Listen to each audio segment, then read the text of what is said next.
الحمد لله نحمده ونستعينه ونستغفره ونؤمن به ونتوكل عليه ونعوذ بالله من شرور أنفسنا ومن سيئات أعمالنا من يهد الله فلا مضل له ومن يضلله فلا هادي له وأشهد أن لا إله إلا الله وحده لا شريك له وأشهد أن سيدنا ومولانا محمدا عبده ورسوله الذي أرسله بالحق بشيرا ونذيرا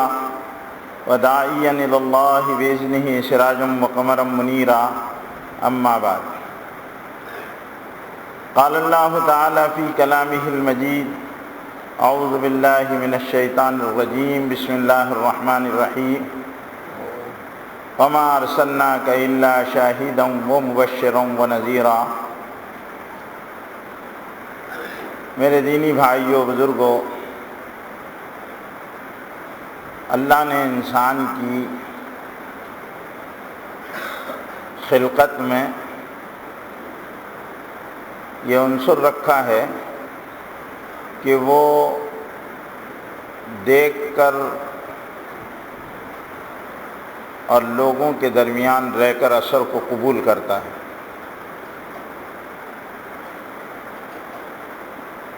جیسا ساتھ رہے گا اور جیسی صحبت رہے گی ویسے اس کے اثرات ساتھ میں رہنے والوں پر پڑیں گے۔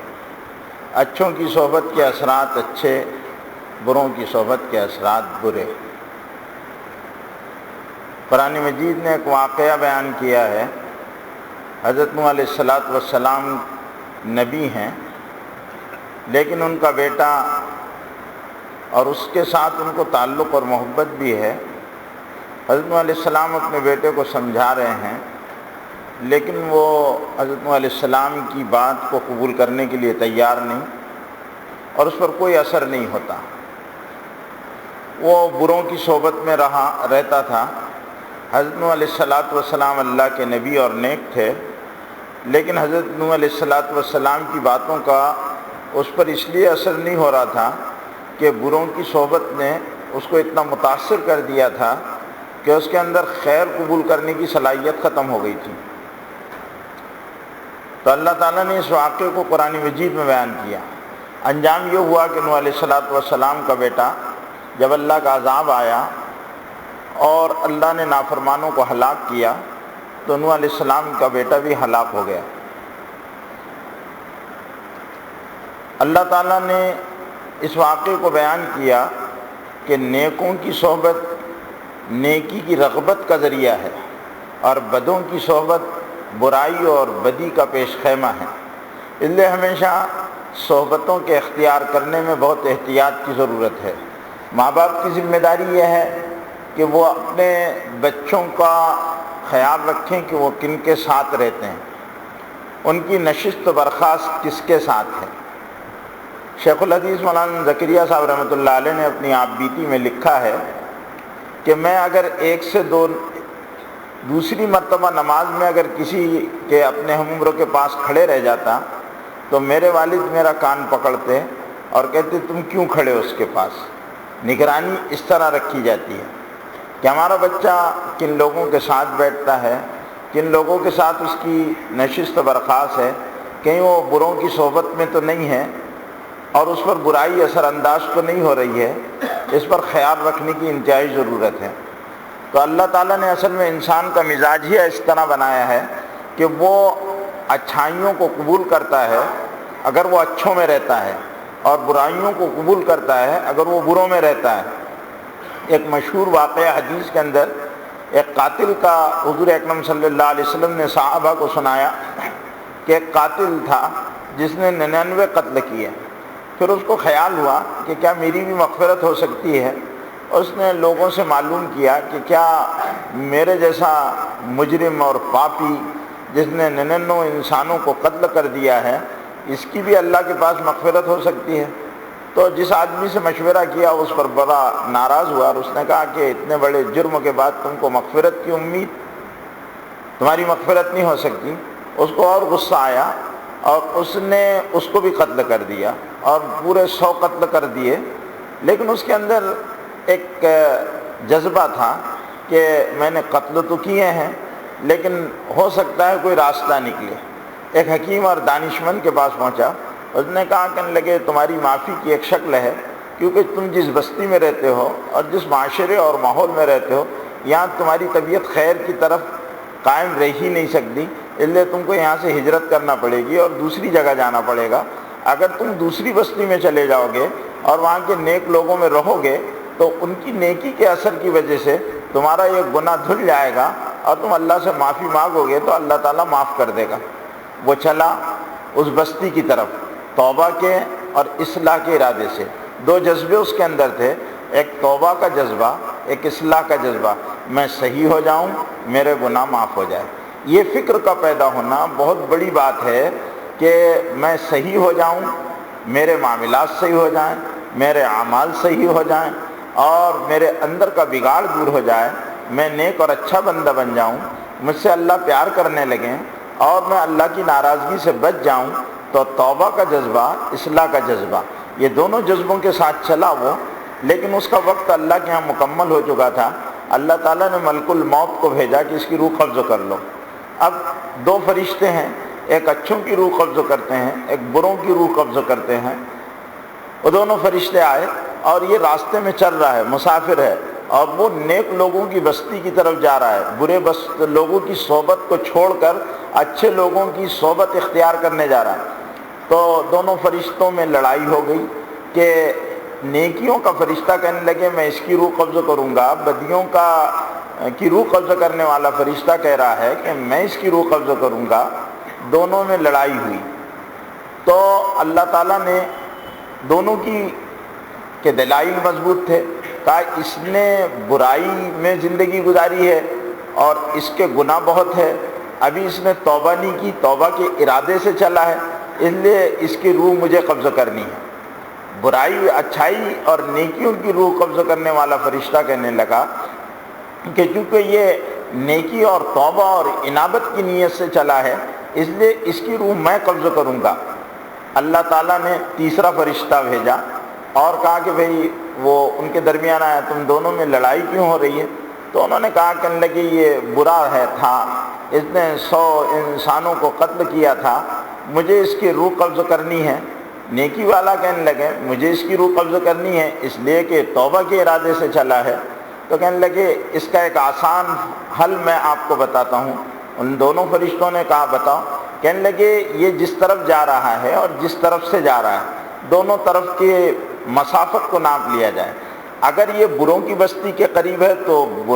برے لوگوں کی روح قبض کرنے والا اس کی روح قبض کرے، اگر یہ نیکوں کی بستی کی طرف چلا ہے تو اس کی روح قبض کرنے والا فرشتہ کرے۔ یہ باتیں وہ سن رہا تھا، وہ سنتے سنتے تھوڑا سا اس طرف کھسک لیا کہ جس طرف نیکی کی ارادے سے وہ چلا تھا۔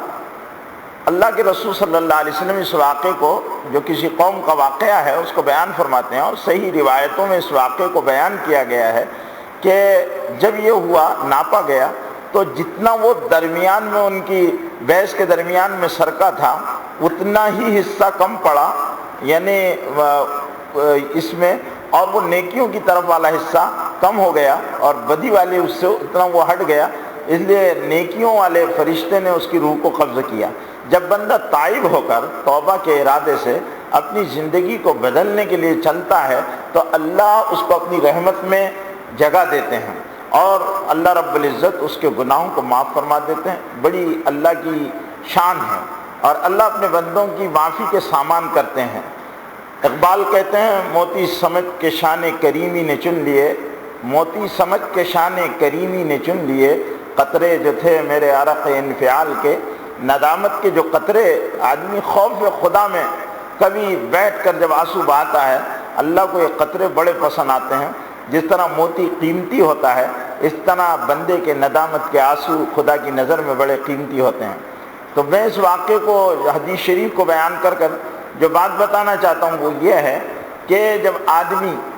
توبہ اور انابت کے ساتھ بھی اگر کر لے لیکن وہ ماحول اس کا وہ رہے تو اس کے لیے بچنا بہت مشکل ہوتا ہے۔ اس کو اچھوں کی صحبت کے اختیار کرنے کی ضرورت ہے۔ یہی حال تھا 6 صدی مسیح کا، جب پوری عرب دنیا برائی کی آماجگاہ بن چکی تھی۔ بات بات میں ان کے ہاں لڑائی ہوا کرتی تھی، وہ اپنی لڑکیوں کو زندہ درگور کر دیا کرتے تھے، مفلسی کے ڈر سے اور محتاجی کے ڈر سے بچوں کو مار ڈالا کرتے تھے۔ قرآن مجید نے کہا وَلَا تَقْتُلُوا أَوْلَادَكُمْ مِنْ خَشْيَةِ إِمْلَاقٍ، مفلسی کے ڈر سے اپنی اولاد کو قتل مت کرو، ان کو منع کیا گیا۔ وہ لڑکیوں کو درگور کیا کرتے تھے، قرآن نے منع کیا وَإِذَا الْمَوْءُودَةُ سُئِلَتْ بِأَيِّ ذَنبٍ قُتِلَتْ، جب زندہ گاڑ دینے والی سے پوچھا جائے گا کہ اس کو کیوں مارا گیا، اس کو کیوں قتل کیا گیا، تو ایسی عرب دنیا تھی کہ جو اللہ سے کی ہدایتوں سے اور اللہ کی بتائی ہوئی راہ سے جو اللہ نے اپنے بندوں کی زندگیاں گزارنے کے لیے طے کی ہے، اور وہ معاشرہ اور وہ سماج اور وہ ہدایات جو انسانوں کے لیے انتہائی ضروری ہوتی ہے، ان سے برسوں سے وہ خالی تھی۔ اس سرزمین پر کوئی نبی برسوں سے نہیں آیا تھا، اس قوم کی ہدایت کا کوئی سامان نہیں ہوا تھا، وہ اللہ کو بھول گئے تھے۔ پہلے وہ حضرت ابراہیم علیہ السلام کے مذہب پر عمل پیرا تھے، ان میں بہت ساری چیزیں حضرت ابراہیم علیہ السلام کی باقیات زندہ تھی، لیکن شکلوں کو بگاڑ دیا تھا انہوں نے۔ اس طرح وہ ملت حنیفی اور ملت ابراہیمی پر کاربند تو تھے، لیکن اس کی شکلیں بگڑ چکی تھی۔ اللہ تعالیٰ کو اپنے بندوں کی یہ حالت پسند نہیں ہے۔ میں یہ بات کئی مرتبہ بتا چکا ہوں کہ اللہ تعالیٰ اپنے بندوں کو عذاب نہیں دینا چاہتے، اللہ تعالیٰ اپنے بندوں کو ہلاک بھی نہیں کرنا چاہتے۔ اللہ اپنے بندوں سے ناراض ہوتے ہیں، ان کو موقع دیتے ہیں۔ اللہ تعالیٰ اپنے بندوں سے ناراض ہوتے ہیں، ان کو موقع دیتے ہیں کہ میرا بندہ توبہ کر لے گا، میرا بندہ پلٹ کر آ جائے گا، میرا بندہ گناہ چھوڑ دے گا۔ اس کے لیے کئی مواقع اس کو فراہم کرتے، اور اللہ تعالیٰ نے یہ انتظام کیا اپنے بندوں کے لیے کہ نبی بھیجے، کتابیں بھیجی، نیک لوگ بھیجے، نیکی اور اصلاح کا انتظام کیا، اور ان کو معاف کرنے پر بشارتیں دی، ان کو نیکیوں پر اجر اور پھر ان کے لیے جنت، یہ ساری چیزیں ان کو بتائی گئی تاکہ بندے اللہ کی طرف پلٹ کر آئیں اور اللہ کی نافرمانی والی راہ کو ترک کر دیں، چھوڑ دیں۔ تو اس کے لیے اللہ نے ہمیشہ انسانوں میں نبیوں کو بھیجا۔ اخیر میں امام الانبیاء رحمۃ اللہ للعالمین، سید المرسلین، خاتم النبیین حضرت محمد ابن عبداللہ الامین علیہ الصلاۃ والتسلیم اس دنیا میں تشریف لائے۔ آپ صلی اللہ علیہ وسلم جب آئے تو پوری دنیا تیرہ و تاریک تھی، اور جو دنیا کے اور علاقے بھی تھے عرب کے علاوہ، وہ بھی کچھ اچھی حالت میں نہیں تھے۔ ایران بڑے خراب حالات ایران کے تھے، یونان مٹ چکا تھا، روم و فارس کی حکومتیں روب زوال تھی اور انحطاط تھا، وہاں کے بادشاہوں اور حکمرانوں نے عوام پر جبری ٹیکس مسلط کر دیے تھے، اور پوری انسانیت زار و نزار تھی۔ علم کی شمع بجھ چکی تھی، اہل علم نظر نہیں آتے تھے، کہیں کہیں بقراط، سقراط، افلاطون کے درسگاہوں کے پڑھنے والے فلسفی کی گتھیوں میں الجھے ہوئے تھے، لیکن ان کے پاس زندگیوں کے بگاڑ کا کوئی مداوع نہیں تھا، انسانیت کے درد کا کوئی سامان نہیں تھا۔ پوری انسانیت بڑی تباہ کن صورتحال کا شکار تھی۔ ایسے دور میں اللہ نے 6 صدی عیسوی کے آخر میں 21 اپریل 571 کو صبح صادق کے وقت عبداللہ ابن عبد المطلب کے گھر میں، جو خاندان بنو ہاشم قریش کی شاخ ہے، مکے کی سرزمین پر اپنے آخری نبی کو پیدا فرمایا۔ جو قمری کیلنڈر ہے اس کے اعتبار سے اس میں بڑے تاریخ میں اختلاف ہیں سیرت نگاروں کے درمیان، لیکن جو محمود طلعت بک ہیں، جو فلکیات کے بہت بڑے عالم اور ماہر مصر کے گزرے ہیں موجودہ زمانے میں، انہوں نے وہ تمام تواریخ کے مختلف زاویوں سے تحقیق کے بعد 9 ربیع الاول پیر کے دن کا تعین کیا ہے۔ حضور اکرم صلی اللہ علیہ وسلم صبح صادق کے وقت عبداللہ ابن عبد المطلب کے گھر پیدا ہوئے۔ ماں کا نام آمنہ تھا، جو اپنے قبیلے کے بہت بڑے سردار وہب کی بیٹی تھی، اور بڑی باوقار اور پراثر شخصیت کی مالک تھی حضرت آمنہ جو حضور اکرم صلی اللہ علیہ وسلم کی والدہ محترمہ ہیں۔ عبداللہ خود اپنے تمام بھائیوں میں بڑے کمال کے تھے، ان کی شرافت کے گن مکے کے لوگ گایا کرتے تھے، اور عرب کے اس دور میں ان سے لڑکیاں شادی کرنے کی خواہش مند ہوتی تھی۔ اس کی ایک وجہ جو سیرت نگاروں نے لکھی ہے کہ حضور اکرم صلی اللہ علیہ وسلم کے والد ماجد کی پیشانی پر ایک عجیب و غریب نور تھا، اور وہ ایسی چمک تھی کہ جس کو دیکھنے سے آنکھیں خیرہ ہو جایا کرتی تھی۔ اس میں ایسی جاذبیت اور کشش تھی کہ کنواری دوشیزائیں اور خوبصورت لڑکیاں اس شخصیت کے اثر سے متاثر ہو جایا کرتی تھی۔ وہ زمانہ پردے کا زمانہ تو نہیں تھا، نہ پردے کے احکامات نازل ہوئے تھے، دور جاہلی تھا، اور معاشرت کی وہ ساری جو جہالت کی وجہ سے خرابیاں اور بگاڑ پیدا ہوا کرتے تھے اس سے وہ معاشرہ جوجھ رہا تھا۔ تو حضرت عبداللہ سے شادی کرنے کے لیے بڑی خوبصورت اور بڑے خاندان کی لڑکیاں چاہا کرتی تھی، لیکن اللہ رب العزت اپنے جب نیک اور انتہائی نیک اور اپنے مقبول ترین بندے کو جب بھیجتے ہیں تو اس کی پورا سسٹم ہوتا ہے، اس کی پوری پلاننگ ہوتی ہے۔ اللہ رب العزت کے کام ادھورے، ناقص، نامکمل اور بغیر پلان کے نہیں ہوتے۔ اللہ رب العزت نے یہ کیا کہ حضرت آمنہ کو عبداللہ کی زوجیت کے لیے منتخب فرمایا، اور حضرت عبداللہ کا نکاح حضرت آمنہ کے ساتھ ہوا۔ اب جب حضرت عبداللہ کا نکاح ہو گیا، اس سے پہلے بھی بہت سارے تاریخی عجیب واقعات ہیں حضور اکرم صلی اللہ علیہ وسلم کے دنیا میں آنے سے پہلے، جو اللہ تعالیٰ نے مکے کو بسانے کا، حضرت حاجرہ کو بادشاہت کے نقشوں سے چھڑا کر غربت اور مسافری کی زندگی میں اور حضرت ابراہیم کی زوجیت میں دینے کا جو فیصلہ کیا ہے، اور پھر حضرت اسماعیل جیسے شیرخوار بچے کو مکے کی بے آب و گیا وادی میں چھوڑنے کا، اور حضرت ابراہیم علیہ السلام کا وہاں دعا کرنے کا پورا واقعہ جو قرآن نے بتایا ہے، یہ اللہ رب العزت کا ایک انتظام تھا امام الانبیاء کے دنیا میں آنے کا، کیونکہ مکہ جو ہے وہ دنیا کے قلب میں واقع ہے، پوری دنیا کا سینٹر ہے۔ وہاں سے اللہ رب العزت کو پوری دنیا کو ہدایت کے لیے آخری نبی کے ذریعے سے بلوانا تھا اور ان کا انتظام کرنا تھا۔ بہرحال حضرت آمنہ اور حضرت عبداللہ کی شادی ہوئی، اور ان کے گھر اللہ نے حضرت رسول پاک صلی اللہ علیہ وسلم کے دنیا میں تشریف آوری کا فیصلہ فرمایا۔ لیکن پھر اس میں بھی اللہ کی بڑی عجیب و غریب مصلحتیں ہیں۔ بندے اللہ کی حکمتوں مصلحتوں کو نہ سمجھ سکتے ہیں، نہ ان کے ذہن اتنے رسا ہیں کہ وہ اس کی باریکیوں کو پہنچ جائیں۔ عبداللہ کا انتقال ہو گیا، اور جب حضرت رسول پاک صلی اللہ علیہ وسلم اپنے ماں کے پیٹ میں منتقل ہو گئے، وہ نور جو عبداللہ کی پیشانیوں پر نظر آیا کرتا تھا وہ نور بھی ختم ہو گیا، وہ ماند ہو گیا، اور اب وہ آمنہ کے جسم میں اللہ تعالیٰ نے اس نور کو منتقل کر دیا، جس نور کو عبداللہ کی پیشانیوں پر لوگ محسوس کیا کرتے تھے، اور عبداللہ میں وہ عجیب و غریب اس نور کی برکتیں تھیں جو حضرت محمد صلی اللہ علیہ وسلم کی شکل میں دنیا میں تشریف لائے۔ تو اللہ نے حضرت آمنہ کے گھر بچہ پیدا ہوا، لیکن اس سے پہلے عبداللہ کا انتقال ہو گیا۔ یہ زمانہ وہ تھا کہ جہاں اسکول نہیں تھے، تعلیم نہیں تھی، تعلیم دینے کے انداز بھی نہیں تھے۔ حضرت رسول پاک صلی اللہ علیہ وسلم کے والد کا انتقال ہوا، میں اس سے پہلے 2-3 جمعہ پہلے اس سلسلے میں بتا چکا ہوں کہ اللہ تعالیٰ نے ان مادی وسائل کو رسول پاک صلی اللہ علیہ وسلم سے کیوں ہٹایا،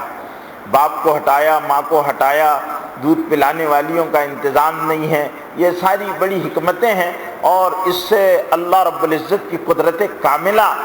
کو سمجھنے میں مدد ملتی ہے، اور اللہ کی ذات عالی پر ایمان و یقین اس سے مضبوط ہوتا ہے۔ تو حضرت عبداللہ کے گھر حضرت آمنہ کے بطن سے حضرت ابراہیم علیہ السلام کی دعا کی صورت میں اللہ کا وہ نور جو محمد ابن عبداللہ الامین کہلاتا ہے دنیا کے اندر تشریف لایا۔ حضور اکرم صلی اللہ علیہ وسلم کا نام بھی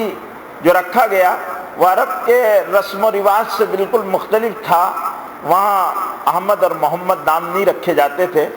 کاہن کہا کرتے تھے کہ ایک لڑکا پیدا ہوگا جس کا نام محمد ہوگا، اور بعض لوگ کہتے تھے احمد ہوگا، اور اس کی وجہ سے عرب کی کایا پلٹ جائے گی، تو کچھ نام رکھے بھی گئے تھے، لیکن ان کا جن لوگوں نے لکھا ہے ان کے پاس اس کی کوئی سند نہیں ہے کہ یہ نام صحیح بھی ہیں، یعنی یہ واقعات صحیح بھی ہیں۔ اس کے بارے میں سیرت کی کتابوں میں کچھ ضعیف روایتیں ہیں، البتہ یہ کہ یہ نام سب سے نرالا تھا۔ اللہ تعالیٰ نے کچھ لوگوں کے نام خود تجویز فرمائے ہیں، جس میں سے ایک حضرت زکریا علیہ السلام کے بیٹے حضرت یحییٰ کا نام خود اللہ تعالیٰ نے رکھا۔ دنیا میں ایک نام ہے جو اللہ تعالیٰ نے خود رکھا ہے انسانوں کا، اور حضرت زکریا علیہ السلام کو اللہ نے سورہ مریم میں بڑی تفصیل ہے اس واقعے کی کہ حضرت زکریا علیہ السلام بوڑھے ہو گئے تھے، اور ان کی بھانجی خالو تھے حضرت مریم کے، اور حضرت عیسیٰ علیہ السلام کے نانا تھے۔ حضرت مریم کی کفالت خالو کے ذمہ آئی۔ خالہ کو حق ہوتا ہے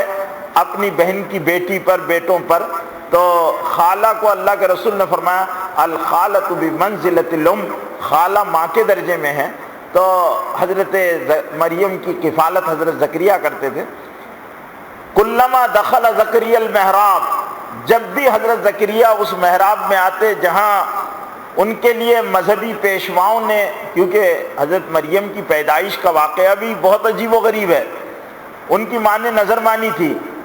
انی نظرت للرحمن، میں نے رحمان کی نظر مانی ہے کہ میرے جو بچہ پیدا ہوگا میں اس کو اللہ کے لیے ہبہ کر دوں گی۔ اب اللہ کی مصلحت، اللہ کے کام نرالے انوکھے، اس تک کوئی نہیں پہنچ سکتا۔ لڑکا نہیں پیدا ہوا، وہ سمجھی تھی لڑکا پیدا ہوگا، اور یہ جیسے بعض لوگ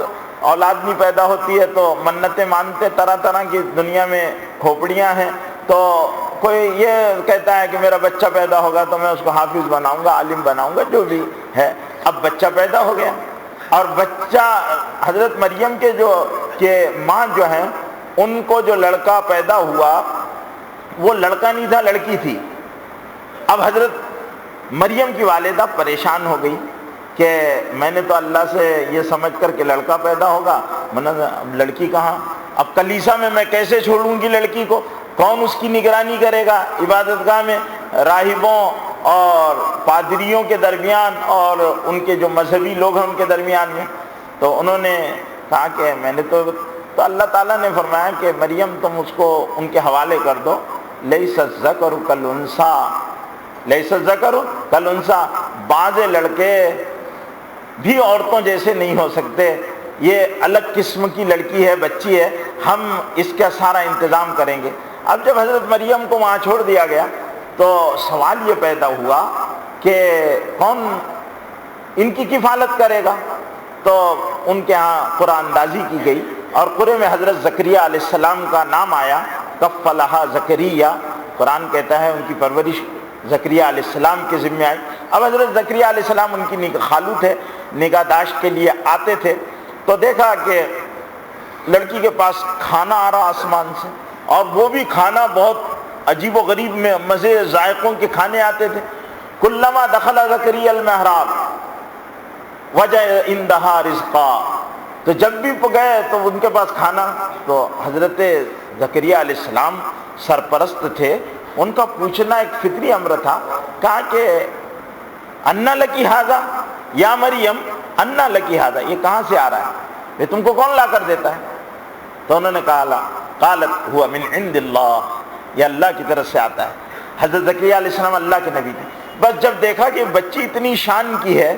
کہ اللہ اس کے کھانے کا انتظام کرتے ہیں اور فرشتہ اس کا رزق لے کر آتا ہے، تو ایک دم ایک داعیہ اور جذبہ پیدا ہوا، اے اللہ مجھے بھی بچہ دے دے۔ لیکن جب یہ دل میں جذبہ پیدا ہوا اور حضرت زکریا علیہ السلام محراب میں کھڑے ہو کر قائما وہو یصلی فی المحراب، حضرت زکریا علیہ السلام محراب میں کھڑے ہو گئے اور اس حال میں کو نماز پڑھ رہے تھے، اور حضرت زکریا علیہ السلام پر اللہ کے انعامات کو جب دیکھا، انہوں نے مشاہدہ کیا، تو انہوں نے دعا کی۔ کیا دعا تھی؟ کہ ربی انی وہن العظم منی واشتعل الراس شیبا، اے اللہ انی میری ہڈیاں بوسیدہ ہو گئی، واشتعل الراس شیبا،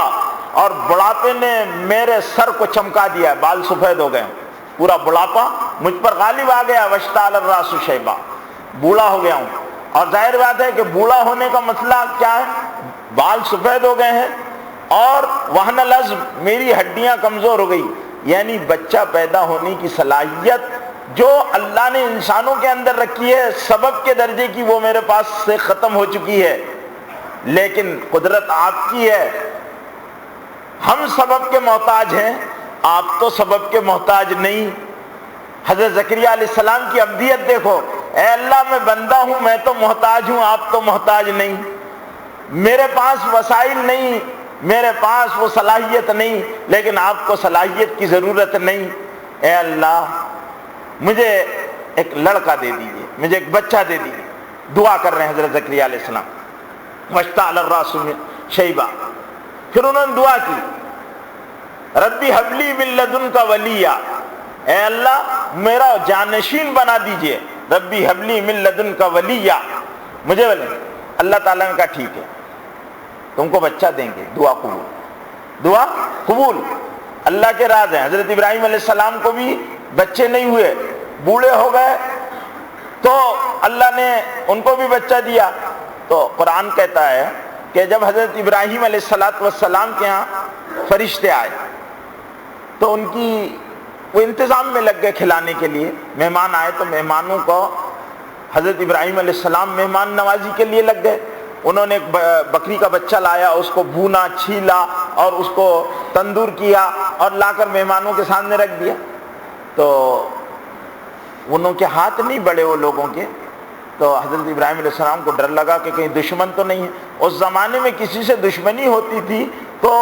دشمن کے گھر کا دشمن کھانا نہیں کھاتا تھا۔ حضرت ابراہیم علیہ السلام کو کہ یہ میری دشمنی میں تو نہیں آئے، میرے قتل کے ارادے سے، میرے گھر والوں کے قتل کے ارادے سے نہیں، کھانا نہیں کھا رہے۔ تو ان کے ڈر کو فرشتوں نے محسوس کر لیا کہ حضرت ابراہیم علیہ السلام ڈر رہے ہیں، تو انہوں نے کہا کہ فَأَوْجَسَ مِنْهُ خِيفَةً، قرآن کے الفاظ ہیں، انہوں نے ڈر محسوس کیا، فَأَوْجَسَ مِنْهُ خِيفَةً۔ تو فرشتوں نے کہا ڈرو مت، ہم اللہ کے فرشتے ہیں۔ اتنے میں ان کی بیوی آ گئی، تو حضرت فرشتے بیوی کی طرف متوجہ ہوئے اور انہوں نے کہا خوشخبری مبارک۔ ایک دم وہ ٹھٹک گئی اور انہوں نے کہا، کہنے لگے بھائی کائے کی مبارک؟ بولے اللہ تیری گود بھر دینے والے ہیں۔ تو کہنے لگے انا لکی ھذا، یہ مجھے کیسے ہوگا؟ ھذا بالی شیخ وانا عجوز وھذا بالی شیخا، میں بڈھی ہو گئی ہوں، انا عجوز، بوڑھی ہو گئی ہوں۔ عجوز اس عورت کو کہتے ہیں جس کو مہینے کا خون جو آتا ہے، جس کو MC پیریڈ کہتے ہیں، وہ آنا بند ہو جائے، اس کو عجوز کہتے ہیں۔ انا عجوز، اب میرے اندر بچہ پیدا کرنے کی بالکل صلاحیت نہیں، انا عجوز ہوں، وھذا بالی شیخا، اور یہ بڑے میاں یعنی حضرت ابراہیم علیہ السلام یہ بھی تو بالی شیخا، بالکل کمزور ہو چکے ہیں، ان میں بھی کچھ وہ نہیں ہے بچہ، کیسے ہوگا؟ تو فرشتوں نے کہا اتعجبین من امر اللہ، اللہ کے معاملے سے تجھے تعجب ہوتا ہے؟ تو نبوت کے ساتھ رہتی ہے، حضرت ابراہیم علیہ السلام کے ساتھ رہتی ہے، تجھے اللہ کے راز نہیں سمجھ میں آتے؟ کیسی عورت ہے؟ اتعجبین من امر اللہ، فرشتوں نے ناراضگی اور خفگی ظاہر کی، اتعجبین من امر اللہ، اللہ کا معاملہ راز کو تو سمجھ نہیں سکتی؟ پھر وہ حیرت ہے، جب ہم کہہ رہے ہیں، ہم اللہ کے فرشتے ہیں کہ ہم تم کو خوشخبری دینے کے لیے آئیں کہ تیرے بچہ ہوگا، بس ہوگا، وہ اللہ جانتے ہیں کیسے ہوگا، تو ٹینشن مت لے، اللہ پیدا کریں گے۔ تو یہ اللہ کی قدرت ہے۔ وہاں پر حضرت مریم علیہ السلام کا وہ واقعہ دیکھا تو اللہ کفالت کیسے کرتے ہیں۔ تو حضرت زکریا نے بھی دعا کی، اللہ تعالیٰ، اب حضرت زکریا کو بہت دنوں کے بعد بچہ پیدا ہو رہا تھا تو جلدی بھی ہوئی کہ اب خوشخبری ہے، بات اللہ کی ہے تو ہونا طے ہے۔ تو اب انہوں نے کہا کچھ اے اللہ اس کی نشانیاں، اس کی کچھ نشانی معلوم ہو جائے، مجھے بچہ پیدا ہوگا، کیونکہ آج کے زمانے کے جیسا تو تھا نہیں کہ پریگنینسی ٹیسٹ کر لیا جائے اور معلوم ہو جائے کہ عورت پریگنینٹ ہے، تو وہ تھا نہیں۔ تو کہا کہ تمہارے ہاں بچہ پیدا ہوگا اور اس کی علامت یہ ہے کہ لا تکلم الناس ثلاثۃ ایام الا رمزا، تم لوگوں سے 3 دن تمہاری بولتی بند ہو جائے گی، تمہاری زبان ہم بند کر دیں گے، بس سمجھ لینا کہ تمہارے ہاں ولادت ہونے والی ہے، الا رمزا، بات کرو گے لیکن اشاروں سے کرو گے، یہ تمہارے لیے علامت مقرر کر دی۔ بہرحال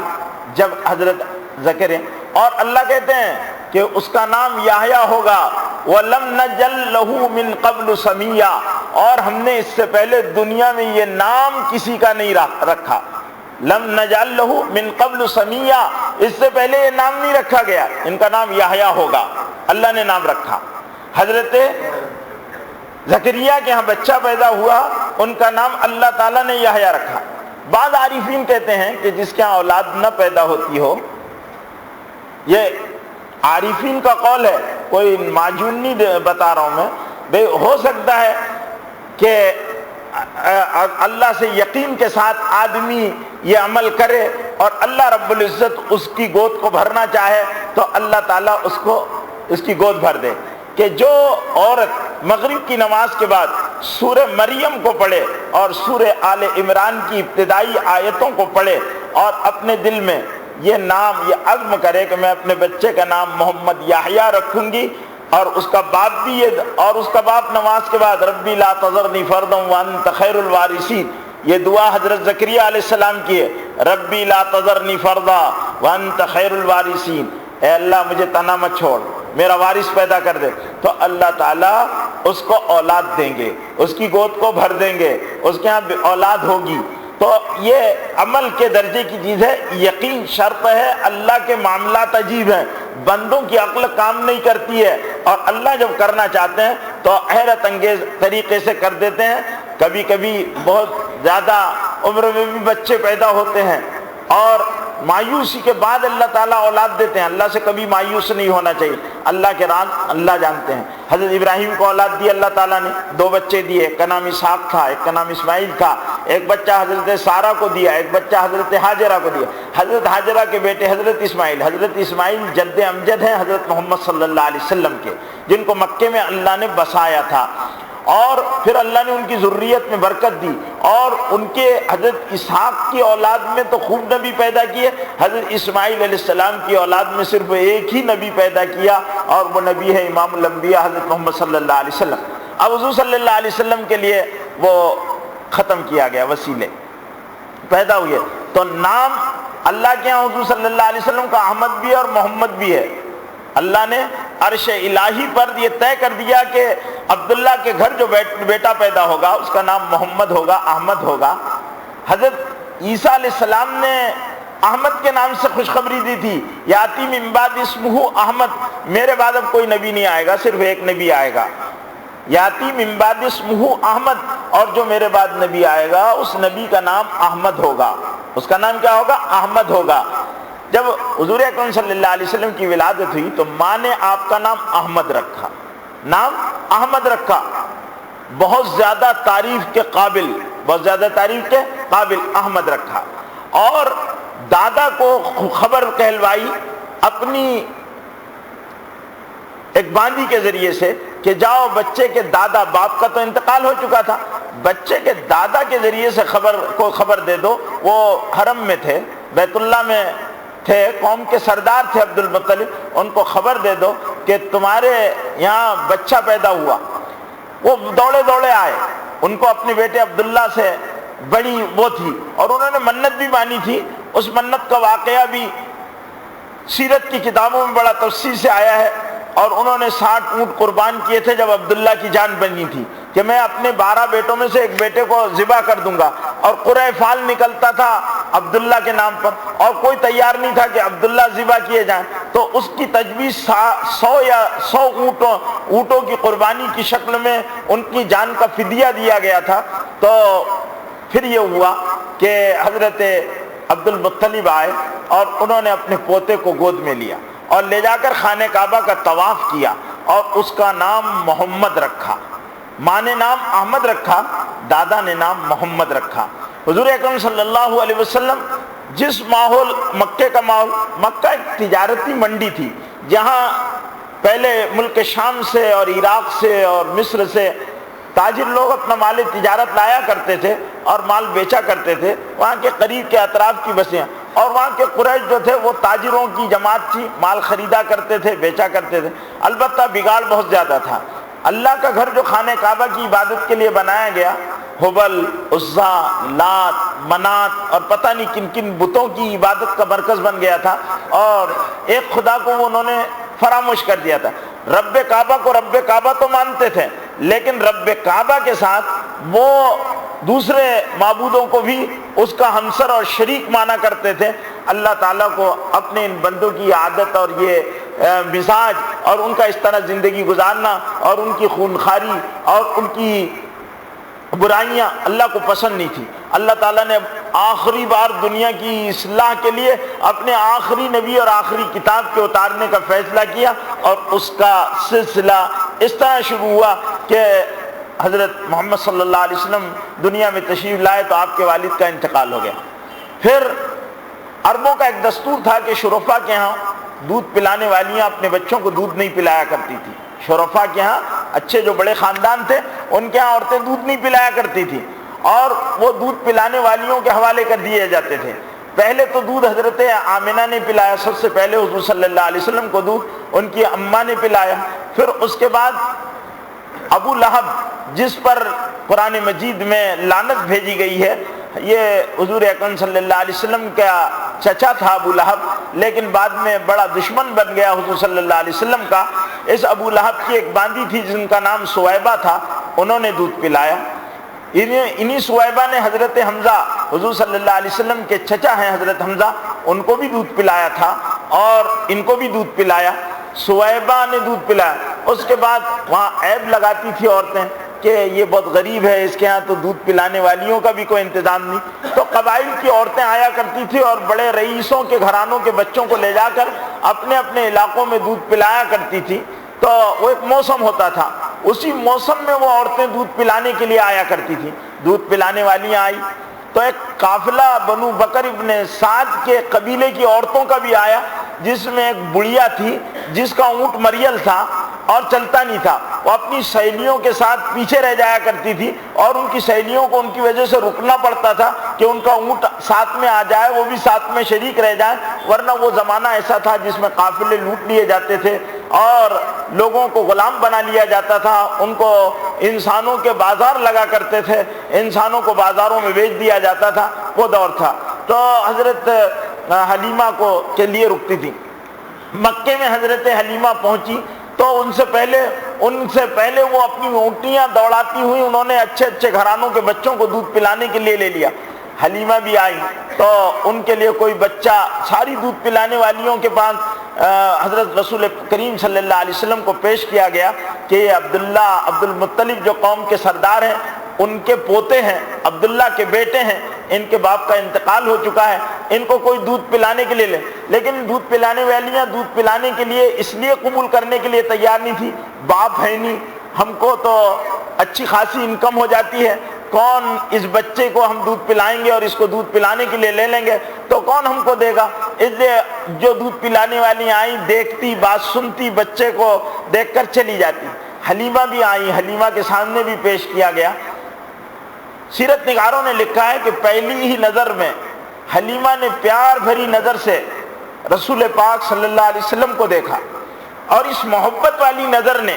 حلیمہ سعدیہ کی قسمت کے فیصلے کر دیے۔ اللہ تعالیٰ کو حلیمہ کو اس پیار بھری نظر سے دیکھنا اپنے حبیب کو بڑا پسند آیا، اور اللہ تعالیٰ نے حلیمہ کی قسمت میں وہ سعادت لکھ دی کہ دودھ تو حلیمہ ہی پلائے گی۔ حلیمہ نے وہ بچے کو لے لیا۔ جب حضرت محمد صلی اللہ علیہ وسلم کو حلیمہ لے کر جانے لگی تو حضرت آمنہ نے کہا، دیکھ بہن، اس کا باپ نہیں ہے، میں کچھ زیادہ تجھے دے نہیں سکتی کیونکہ میں ایک بیوہ عورت ہوں، میرے پاس وسائل نہیں ہیں، میں دے نہیں سکتی، لیکن اس بچے کا خیال بہت رکھنا، اس بچے کا خیال بہت رکھنا۔ یہ بچے کی جب پیدائش سے پہلے کے کچھ واقعات حضرت آمنہ نے بیان کیے۔ حضور اکرم صلی اللہ علیہ وسلم جس دن دنیا میں تشریف لائے، ایران کا وہ آتش کدہ جو یزداں کی عبادت کے لیے جلایا جاتا تھا کبھی نہیں بجھا تھا، اس کو بجھنے نہیں دیا جاتا تھا، اس دن وہ رات میں بجھ گیا۔ نو شیرواں کے قصر کے کنگرے زمین پر گر گئے، انسان دنیا میں بڑی حیرت انگیز اس دن تبدیلیاں ہوئی، اور شیطان نے اپنے گرگوں سے اور اپنے چیلوں سے کہا کہ آج کائنات میں کوئی عجیب واقعہ پیش آیا ہے، اس کا پتہ لگانا چاہیے۔ آسمانوں پر چوکیاں قائم کر دی گئی ہے، اور شیاطین کا اور جنات کا جو کاہنوں کے لیے آسمان سے جا کر چوریاں کیا کرتے تھے اور خبریں لایا کرتے تھے، اب اس سلسلے کا بند کر دیا گیا ہے، گرز مارنے والے بٹھا دیے گئے ہیں، جس کو اللہ نے سورہ صافات میں بیان کیا ہے، وَالصَّافَّاتِ صَفًّا فَالزَّاجِرَاتِ زَجْرًا۔ وہاں پر اللہ تعالیٰ نے بیان کیا گیا کہ شہاب ثاقب، ان پر شعلے مارے جاتے ہیں انگار کے تاکہ وہ قریب نہ آئیں، آسمانوں پر جانا بند کر دیا گیا۔ کوئی حیرت انگیز واقعہ ضرور ہوا ہے، پتہ لگا۔ جب پتہ لگایا گیا کہ آج مکے کی سرزمین میں عبداللہ کے گھر میں امام الانبیاء رحمۃ اللہ عالمین پیدا ہوئے، حضرت آمنہ کو خواب نظر آتے تھے، وہ خواب بیان کیے۔ ایک دکھی ماں نے، ایک بیوہ ماں نے اپنے زندگی کے آخری سہارے کو، اپنے بیٹوں کو کس جذبے کے ساتھ حلیمہ کے پاس دیا ہوگا، اس کا تصور میں اور آپ نہیں کر سکتے۔ حضرت حلیمہ کو نے بڑے پیار کے ساتھ حضور اکرم صلی اللہ علیہ وسلم کو گود میں لیا۔ اب اللہ کی قدرت دیکھو کہ اللہ تعالیٰ نے حضرت حلیمہ کی اس مریل اونٹنی میں قوت پیدا کر دی، جان ڈال دی، اور ان کی بکریوں کی تھنوں میں دودھ آ گیا۔ حلیمہ کی چراگاہ میں، پوری چراگاہ میں ہریالی آ گئی اور سبز شاداب اور سرسبز ہو گئی۔ حضرت حلیمہ کی سہیلیاں کہنے لگی اور ساتھ والیاں کہنے لگی کہ حلیمہ کیا بات ہے، تو آ رہی تھی تو ہم کو تیرے لیے رکنا پڑ رہا تھا، اور جا رہی ہے تو تیری اونٹنی ہواؤں سے باتیں کر رہی ہے، تو نے یا حلیمۃ اخذت نسمۃ مبارکہ، اے حلیمہ تو نے بڑی برکت والی جان کو لے لیا ہے، بڑا خیر ہے۔ اب حلیمہ سعدیہ نے دودھ پلانے کے لیے کیا لیا، حضرت حلیمہ سعدیہ کی قسمت بدل گئی۔ ان کے ہاں حضور اکرم صلی اللہ علیہ وسلم رہنے لگے۔ بکریوں، وہاں کی عورتیں کہا کرتی تھی، بنو بکر کی عورتیں اور بنو بکر کے قبیلے والے اپنے چرواہوں کو کہا کرتے تھے کہ وہاں بکریاں چراؤ جہاں حلیمہ کی بکریاں چرتی ہے، اس لیے کہ حلیمہ کی بکریوں کے لیے پورا جنگل ہرا بھرا ہو جاتا ہے، وہاں پر تم بھی اپنی بکریاں چرایا کرو تاکہ تمہاری بکریاں بھی چر کر اور سیراب ہو کر آ جائیں۔ یہ برکتیں ظاہر ہونا شروع ہوئی حضور اکرم صلی اللہ علیہ وسلم کے ذریعے۔ اس لیے وہ بڑی عجیب بات ہے جو مولانا مناظر حسن صاحب گیلانی رحمۃ اللہ علیہ نے نبی الخاتم میں لکھی ہے کہ لوگ یہ کہتے ہیں کہ حلیمہ نے رسول اللہ کو دودھ پلایا، میں کہتا ہوں کہ رسول اللہ نے حلیمہ کو دودھ پلایا۔ کیوں کہ ان کے ہاں تو دودھ کا انتظام ہی نہیں تھا۔ اللہ کے رسول صلی اللہ علیہ وسلم کی برکتیں شروع ہوئی، اور اللہ کے نبی صلی اللہ علیہ وسلم اس طرح تدریجی طور پر، میں یہ واقعات کی تفصیل اس لیے سنا رہا ہوں کہ لوگوں کو حضور اکرم صلی اللہ علیہ وسلم کی سیرت کے پڑھنے کا شوق پیدا ہو۔ حضور اکرم صلی اللہ علیہ وسلم کے حالات جانیں گے تو رسول اللہ صلی اللہ علیہ وسلم کی عظیم الشان شخصیت کا اندازہ ہوگا۔ آپ کے کردار، آپ کے اخلاق، آپ کی تعلیمات، آپ کی زندگی، آپ کی خوبیاں، آپ کے اخلاق عظیمہ، یہ ساری زندگیوں پر اثر انداز ہوتی ہے۔ مردہ دلوں کو زندگی ملتی ہے، اور مردہ قلوب کی مسیحائی کے سامان اللہ رب العزت نے حضور اکرم صلی اللہ علیہ وسلم کی حیات مبارکہ کے اندر رکھا ہے۔ تو حضور اکرم صلی اللہ علیہ وسلم کا بچپن کیسا تھا، حضور صلی اللہ علیہ وسلم کی جوانی کیسی تھی، آج صلی اللہ علیہ وسلم نے کس ماحول میں اور کیسے سماج میں زندگی گزاری کہ جس میں ہر طرف قتل و غارت گری کا بازار گرم تھا، جوا عام تھا، زنا عیب نہیں تھا، قافلوں کو لوٹ لیا جاتا تھا، انسان مال کی منڈی بنا ہوا تھا، اس کی قیمت اور بولیاں لگتی تھی، عورتوں پر ظلم ہوا کرتے تھے، عورتیں اپنے شوہروں کے تیور بگڑ کر دیکھتے اپنی پیٹ کی بچیوں کو زندہ گاڑ دیا کرتی تھی، شراب ان کی گٹی میں پڑی تھی، جوئے کے وہ عادی تھے، بیویوں تک کو ہار جایا کرتے تھے، عورتوں کے ساتھ پیشے کوائے جاتے تھے، اور باندیاں اسی غرض کے لیے خریدی جاتی تھی اور ان سے طوائفوں کے کام لیے جاتے تھے۔ یہ عرب کے معاشرے کا حال تھا۔ بہت کم لوگ لکھنا پڑھنا جانتے تھے، باقی عربوں میں خوبی یہ تھی کہ وہ جس بات کو حق سمجھتے اس پر جان دے دیا کرتے تھے، اور جہالت اور بداوت کے موٹے حروف ان کے ذہنوں پر نقش تھے، اس کے علاوہ فلسفے اور تعلیم کی باریکیوں سے ان کے ذہن داغدار نہیں ہوئے تھے، ان کی فطرتوں میں سادگی اور سلامت طبی خدا نے رکھی تھی، اس لیے ان میں اللہ نے اپنے نبی حضرت محمد صلی اللہ علیہ وسلم کو مبعوث کرنے کا ارادہ فرمایا۔ حضور صلی اللہ علیہ وسلم حلیمہ سعدیہ کے قبیلے میں ایک زمانے تک رہے، تقریباً 2 سال۔ وہیں پر وہ اپنی ماں، ان کی حضرت حلیمہ ان کو 2 سال کے بعد، 2.5 سال کے بعد ان کی والدہ سے ملانے کے لیے لائیں۔ پھر کہا کہنے لگی کچھ اور دن کے لیے اپنے بچے کو میرے پاس دے دو، میں اس کی اور اچھی تربیت کروں گی۔ دراصل حلیمہ نے رسول پاک صلی اللہ علیہ وسلم کی برکتوں کو دیکھ لیا تھا، اور وہ نہیں چاہتی تھی کہ حلیمہ ان سے دور ہو، لیکن دستور کے اعتبار سے ان کی والدہ کے پاس دینا بھی ضروری تھا، اور کچھ دن اچھی تربیت کے عنوان پر کہ یہاں اس زمانے میں مکے میں کوئی وبا بھی چل رہی تھی، تو اس لیے اس وبا کا بہانہ بنا کر ان کو دوبارہ لے کر چلی گئی۔ اب جب حضور صلی اللہ علیہ وسلم گئے تو وہاں پر اپنے بھائیوں کے ساتھ حضور صلی اللہ علیہ وسلم بکریاں چرانے جایا کرتے تھے، چلنے پھرنے لگے تھے، اپنے دوسرے شریک بھائیوں کے ساتھ بکریاں چرانے جایا کرتے تھے۔ حضور اکرم صلی اللہ علیہ وسلم فرماتے ہیں میں نے بنو بکر میں بکریاں چرائی ہے، اور نبیوں کی زندگیوں میں یہ قدر مشترک ہے کہ وہ بکریاں ان سے چروائی گئی۔ حضرت موسیٰ علیہ السلام نے مدائن میں بکریاں چرائی، اپنے سسر حضرت شعیب علیہ السلام کے یہاں پر ان کا جو مہر طے ہوا تھا وہ کہ 10 سال تم یہاں پر ہمارے یہاں رہو گے، تو 10 سال حضرت کی بکریاں چرایا کرتے تھے حضرت موسیٰ علیہ السلام، جس کو قرآن نے کئی جگہ بڑے اس کے ساتھ بیان کیا ہے، اور تمام انبیاء علیہ السلام کے اندر بکریاں چروانے کا ایک مشترک عمل موجود ہے۔ اس کی حکمت جو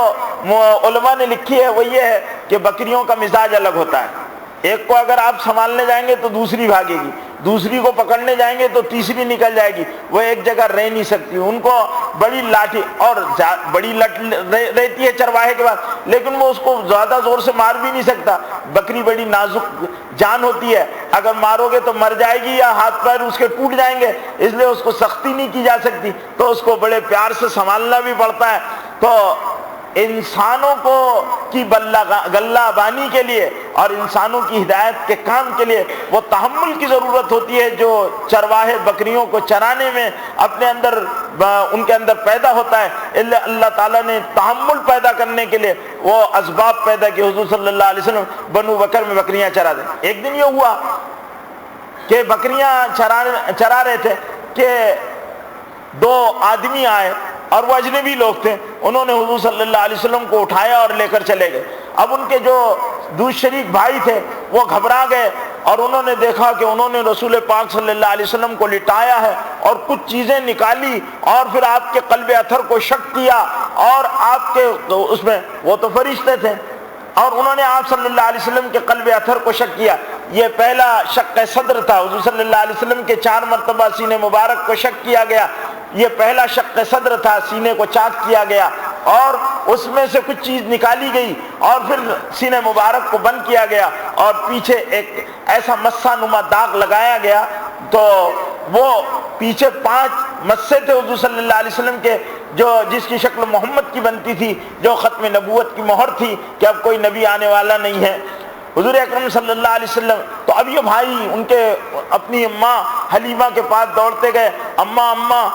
حلیمہ کو بھوت اٹھا کر، حلیمہ اپنی ماں کے پاس گئے، کہا ہاشمی بھائی کو بھوت اٹھا کر لے کر گئے، وہ بچے گھبرا گئے، ڈر گئے، ان کی والدہ دوڑتے ہوئے آئی، حضور اکرم صلی اللہ علیہ وسلم بھی سہمے ہوئے تھے، وہ اس وقت وہ معاملے کو نہیں سمجھتے تھے، گھبرائے ہوئے تھے، اپنے فوراً لائی، بہت چمٹایا، پیار کیا، اور گھبرا گئی کہ یہ پرائی چیز ہے، اگر بچے کا کچھ ہو گیا تو میں اس کے ماں باپ کو، گھر والوں کو کیا جواب دوں، رخت سفر باندھا، اور حضور اکرم صلی اللہ علیہ وسلم کو ان کی والدہ کے حوالے کرنے کے لیے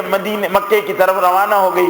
آگے باقی انشاءاللہ آئندہ جمعہ بیان ہوگا۔ وآخر دعوانا